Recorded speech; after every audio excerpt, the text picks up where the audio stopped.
नमस्कार, मैं अंजना और आप देख रहे हैं NL9 न्यूज। आइए बढ़ते हैं आज की बड़ी खबर की ओर। क्या बीएसपी बिगाड़ेगी आप और बीजेपी का खेल? मायावती ने किया बड़ा ऐलान, चौंका देगी ये रिपोर्ट।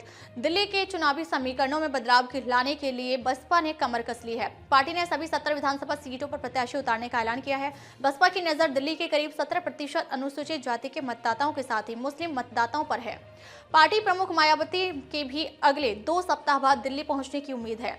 दिल्ली के मुख्य रूप से भाजपा, आम आदमी पार्टी और कांग्रेस के बीच चुनावी लड़ाई होती है, लेकिन बहुजन समाज पार्टी का भी यहां की चुनावी राजनीति से पुराना रिश्ता है।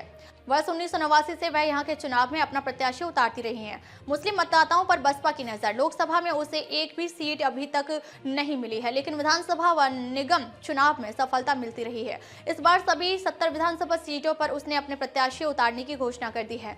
दिल्ली के करीब 17% अनुसूचित जाति से संबंधित मतदाताओं के साथ ही मुस्लिम मतदाता पर पार्टी की विशेष नजर है। वहीं बाबा साहेब भीमराव अम्बेडकर को लेकर पिछले माह से शुरू हुई राजनीति के बीच बसपा की नजर दिल्ली विधानसभा चुनाव पर है। पार्टी की कोशिश है कि चुनावी समीकरण बदलकर अपना राजनीतिक महत्व बताया जाए। इसके लिए दिल्ली को 5 क्षेत्रों में विभाजित कर विधानसभा चुनाव की तैयारी की जा रही है। पार्टी प्रमुख मायावती के भी अगले 2 सप्ताह बाद दिल्ली पहुंचने की उम्मीद है। उससे पहले उनके भतीजे आकाश पूर्वी दिल्ली में रैली को संबोधित कर चुनाव प्रचार की शुरुआत कर सकते हैं। दिल्ली की चुनावी राजनीति में उसका अब तक का सबसे श्रेष्ठ प्रदर्शन 2008 के दिल्ली विधानसभा में रहा था। उसके 2 प्रत्याशी विजयी हुए थे। 6 सीटों पर वह दूसरे स्थान पर रही थी। वहीं नगर निगम चुनाव में बसपा ने 2007 में 17, 2012 में 15 और 2017 में 3 वार्डों में जीत मिली थी। वर्ष 2022 में निगम चुनाव में एक भी वार्ड में जीत नहीं मिली।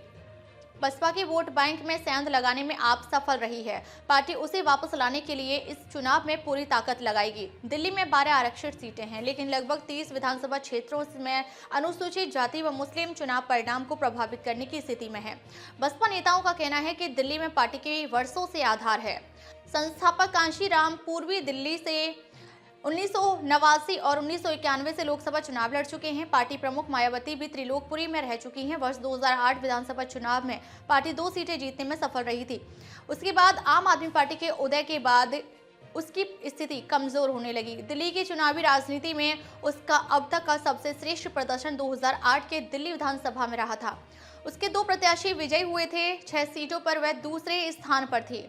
वहीं नगर निगम चुनाव में बसपा ने 2007 में 17, 2012 में 15 और 2017 में 3 वार्डों में जीत मिली थी। वर्ष 2022 के निगम चुनाव में एक भी वार्ड में जीत नहीं मिली। बसपा एक आंदोलन है। दिल्ली में किसी भी राजनीतिक पार्टी ने अनुसूचित जाति पर ध्यान नहीं दिया। बसपा पूरी शक्ति के साथ विधानसभा चुनाव लड़ेगी। शीघ्र ही प्रत्याशी घोषित किए जाएंगे। लक्ष्मण सिंह, दिल्ली प्रदेश अध्यक्ष बसपा। अब तक के लिए बस इतना ही। फिर मिलते हैं एक ऐसी ही बड़ी खबर के साथ। तब तक के लिए नमस्कार और देखते रहिए NL9 न्यूज।